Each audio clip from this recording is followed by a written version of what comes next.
শবে বরাতে মূলত কি কি আমল আছে? শবে বরাতে কি কি আমল আছে ভাই?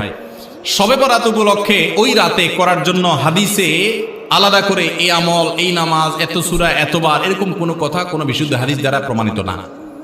কিন্তু আমরা অনেকে মনে করি শবে বরাতের নামাজ এত রাকাত, প্রথম রাকাতে অমুক সূরা এতবার, দ্বিতীয় রাকাতে তমুক সূরা অতবার, এরকম একটা গদবাদা সিস্টেম আমরা অনেকে বানাই নিছি না?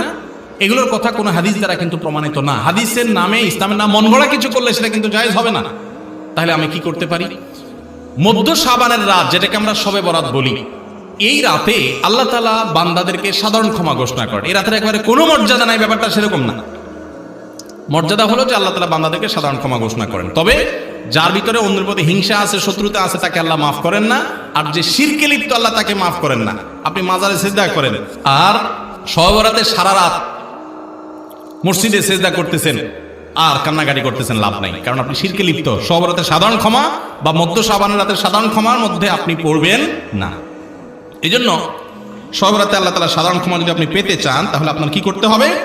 আপনার নিজেকে শিরক থেকে মুক্ত করতে হবে। শত্রুতা বিদ্বেষ কারোর প্রতি রাখা যাবে না, সবাইকে মাফ করে দিতে হবে। আল্লাহ আমাদের